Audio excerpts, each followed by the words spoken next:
Hey everybody, this is Jonathan, and today I'm going to show you how to set up a file that was purchased from multitracks.com or something similar and get it all set up for use in Sunday services. Now this applies to our church and the different things that we use, but if you're watching this and any of these pointers help you out, go ahead and use them. But this is specifically for how we set up for use in our church.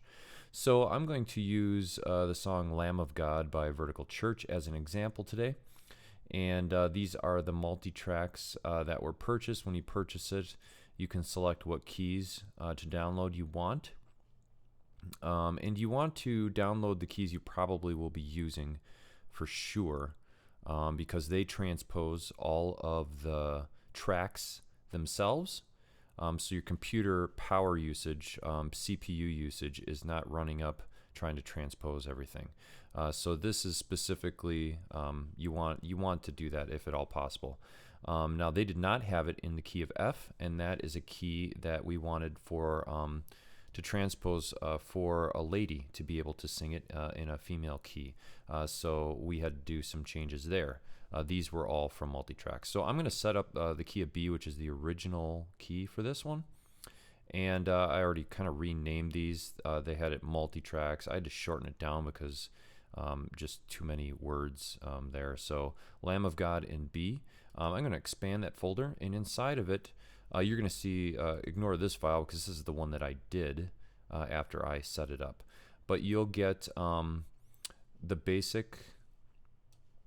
This is the one that they send you, the default Ableton file for multitracks. In this folder are going to be all of the samples, all of the audio files. And I purchased the song and put it in this folder as well, so it's all in the same place. So what I'm going to do is I'm going to open up what comes from multitracks, and we're going to get started and work in this file. So a couple things you notice here is everything's all nicely color coded. Thank you multitracks.com for doing that. You got the click, the one that they send with you. You have the guide track, and then you have all of the multi-tracks channel by channel from the original artist recording. And if I were to play this here, 1, 2, you should 3, be able to hear everything. 4. And I can solo out a couple different things.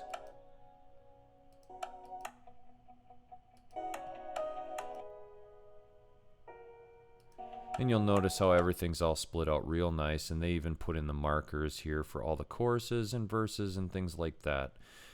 So that is what you receive when you get this file. So a couple things that we're going to do to get this file ready to go for use in our setting. The first thing I want to do while I'm here is I'm going to bring the original artist recording in. That's just going to help me to have a reference point for what I'm working on. So I'm just going to click, I'm going to drag it down here where it says drop files and devices here, and I'm just going to land it right in here somewhere. And I'm going to click on this, I'm going to hit Command R to rename it, and I'm going to call it ref track TRK, just so it all fits in there. And I'm just going to drag this up above all of these tracks, that multi-tracks that come with. And then I will line that up momentarily. So I just wanted to grab that because I was already in this folder, so I don't need to be in that folder right now. So I'm going to close up, get back up here. I'm going to go into Commands, Clicks, and Cues. And I want to use our custom click, which is Foundations, which is purchased from multitracks.com. Even though they have a default one in here, I like this one better. And it's a 4/4 click. So I'm just going to click that, and I'm going to drag that also down here and release. And it's going to create a new track. I'm just going to click and drag it out for most of the song. Ending would probably be a good guess as to where it needs to go. And then I'm just going to drag this up here. Now I've created a specific order from top to bottom, which is important when you build your set list for a whole weekend. I'm putting our click here in this second position.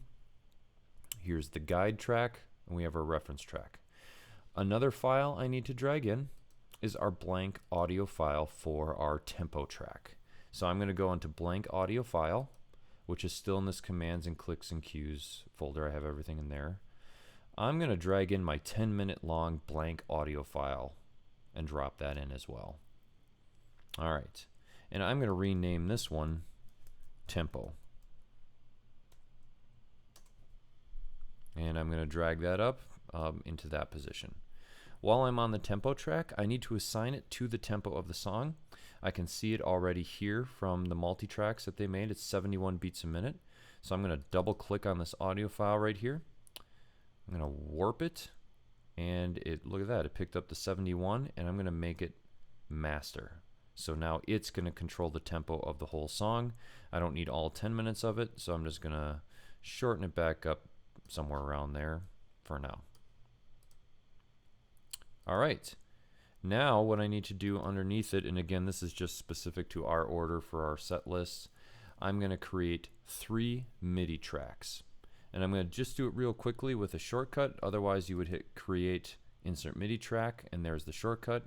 I'm just going to hit command shift, or actually shift command T, and I'm going to hit that 3 times. All right, so the first MIDI track is going to be for our lighting system. So is this one, and this is going to be for controlling the lyric slides. Before I can assign these, I have to do one important step, and that is I have to insert our lighting controller into this file. And then the easiest way to do that is to change views. And this is the one time that we're going to use the other view here, where it has all the tracks. And I'm going to go to plugins over here on the left. And our Enttec lighting controller is right here, and I got to click this drop down arrow, and we need to use the DMXIS FX plugin. And I'm going to click, drag, and put that right in the A return channel and let go. And you'll see it loading a second. It's going to load the lighting controller. There it is. It's up and running and all set to go. I'm actually going to close that out, but you'll see that it's down here, and if I need to get back to it, I just click that little wrench right there. I'm going to switch back to my arrangement view here. Now that I have that in a return channel, I can go in and get these tracks configured. So I'm going to turn off the input. We don't need inputs for the lighting through Ableton. We want Ableton to send commands out to the lighting. So I'm going to select the output, and now that I've added the DMX in here, it shows up. If I would not have, it would not have shown up here. I'm going to say this is going out to the DMXIS for both of these channels. And now I can select which channel on the DMXIS I want to send it. So this one is going to be our bank channel. I'm going to rename that to bank. And that's which lighting bank I want it to pull up. And this one is going to be preset. I'm going to rename that to preset. That is what lighting preset do we want this command to pull up. Now I just know from working with DMXIS that the bank command is sent over channel 15 on the DMXIS, and the preset command is set to channel 16. So I'm going to make those settings. These 2 channels now are all set to go for programming our lighting. This one is our Pro Presenter, which is the software we use for our lyrics and our slides. So I'm just going to rename that. That also does not have any input commands coming in, but it does send out commands to the Pro Presenter computer, and that is going to be done over our network. So I've already set up network configurations in here. There are tutorial videos on YouTube and other places to help you set that up. I'm not going to go into that here. All right, so those channels are all set to go, and I put it on channel 2 personally just to alleviate any conflict. So I'm going to change that to channel 2. All right, so all of those are ready. Now what I need to do is I need to line up my reference track to the click. So I'm going to get that out of there so I can zoom in and use a little bit more on my screen here. I know the intro is going to start right here. And I'm going to guess that this first little spike here is the downbeat. So I'm going to drag this over, and as you can see, I can't get it perfect. So I got to hit Command 4 or Options, Snap to Grid, and I got to turn off my Snap to Grid. So I can just drag and scooch this right on top of that line, and then you can see I'm pretty close to where it needs to be. I am going to just quickly turn off my tracks here. So it's just my reference track playing, so I don't have duplicates. And I'm going to listen to this and see if I got it lined up. I'm going to turn off the click from multitracks and just use my foundations click. Here we go. 1, 2, 1, 2, 3, 4.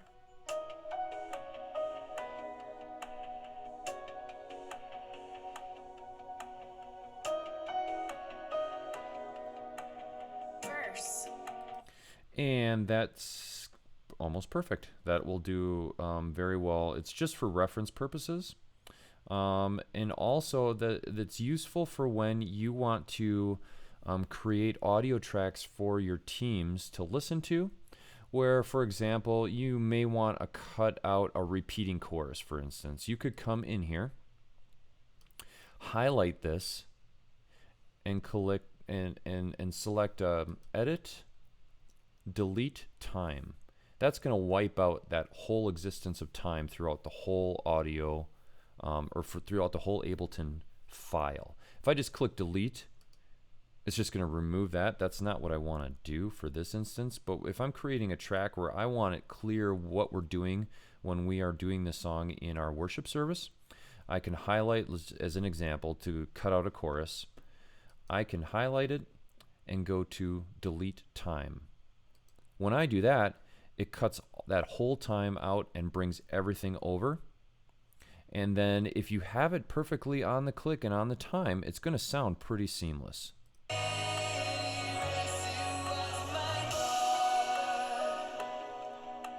And obviously that's a bad example, but you get the point, is that you can then cut that out and edit your whole track. All of these accompaniment tracks are edited with it.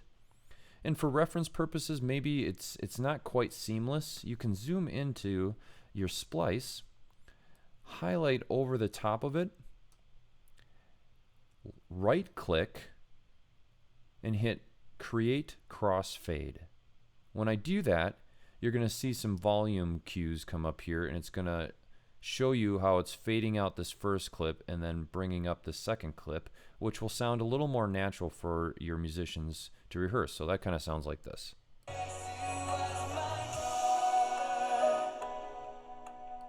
Even in a spot where it shouldn't sound good, it actually blends a little bit better. So that's what you can do for that. And while I'm on this, I'm going to show you then, let's just say that that's what I wanted to do.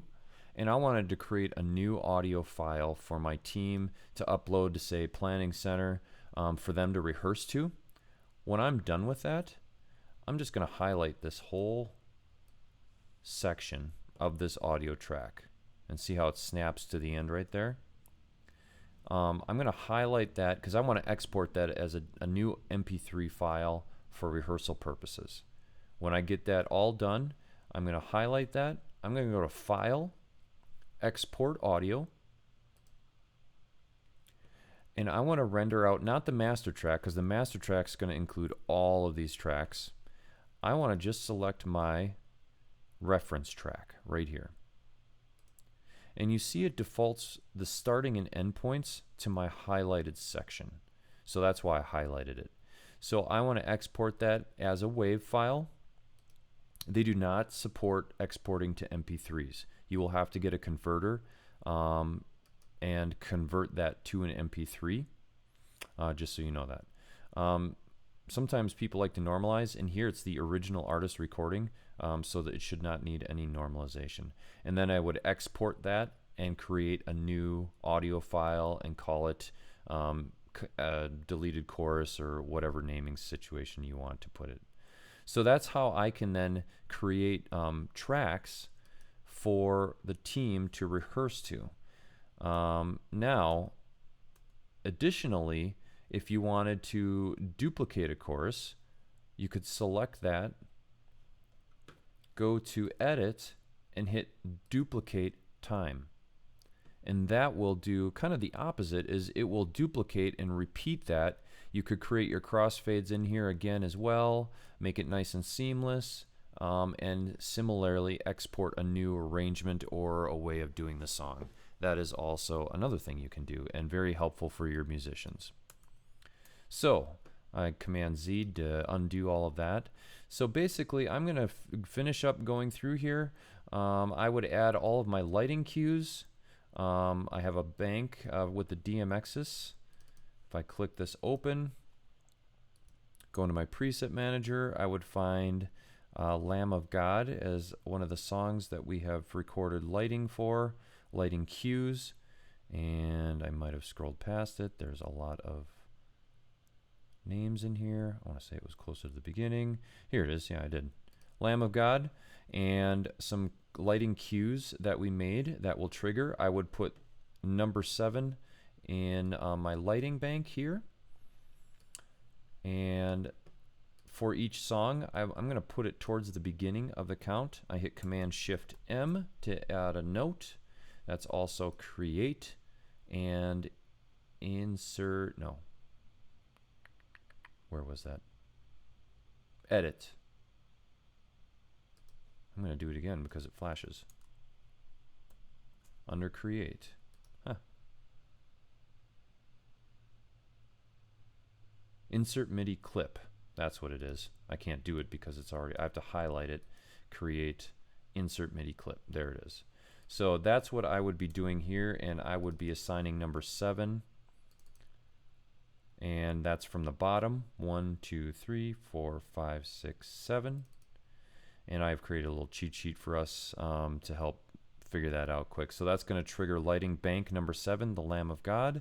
And then this next one here would be Command Shift M, and the verse, whatever the verse starts on, intro number 2. So that's lighting trigger number 2. Scroll to the bottom, double click on the number 2 key right there, and that will trigger that lighting cue. And I'll show you what that looks like quick. 1. There, it just triggered Lamb of God bank, 1, and here's the 2, bank, and now it's going to 3, trigger the preset. 4. So that is our lighting system. That's just specific to what we do at our church with the DMXIS Enttec lighting controller.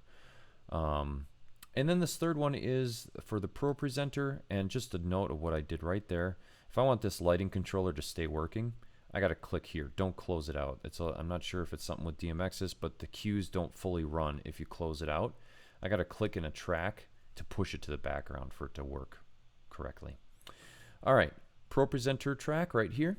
I'm going to open up my drawer, and I'm going to go back into our hard drive with all of our goods in it. I'm in the Commands, Clicks, and Cues folder, and I am going to go to Pro Presenter MIDI Cues. This is for our Pro Presenter software, and this is a file that I downloaded from Will Doggett, who works for multitracks.com, and I think he put this together a long time ago and gave it away, so that was quite some time ago. I'm not sure where it would be located now and if you can get that from him. So I am going to mostly just work in selecting the first slide. So I want it to trigger the first slide of the song right at the intro. And then after that, I'm going to do presentation actions, and I'm going to do next slide. And I'm going to put it right before the verse when the singing starts. Now I will have my computer set up next to me. These are connected over our network connection. And I would watch on my other computer as this track is playing to make sure the timing of these are correct. If it's triggering the slide a little too early, a little too late, I can move this around and get it just right. Then all I do after that is copy and paste. To the next point, we're going to trigger our next slide, let's say right there. And we're going to trigger our next slide right there. And I would, of course, be watching it and running this file and seeing and making sure that they're all lined up. And I would do that through the entire song. At the very end, what I like to do is in the ProPresenter cues, clear commands, I like to clear the background right at the end when the lights kind of go dim. So I'm just going to put the clear background trigger right there and then listen to it and see how it all sounds and if it matches with the lighting. So I can make those all work in time there. All right, so that's just a quick run through of how we do that with our Ableton file. There's more to it once you start loading this into your set list, such as selecting which tracks you want to actually have accompanying you, grouping those together, and things that I will be dealing with in the next video. So I hope this is helpful, and yeah, hope this helps just get you orientated in how to get songs set up. All right, thanks.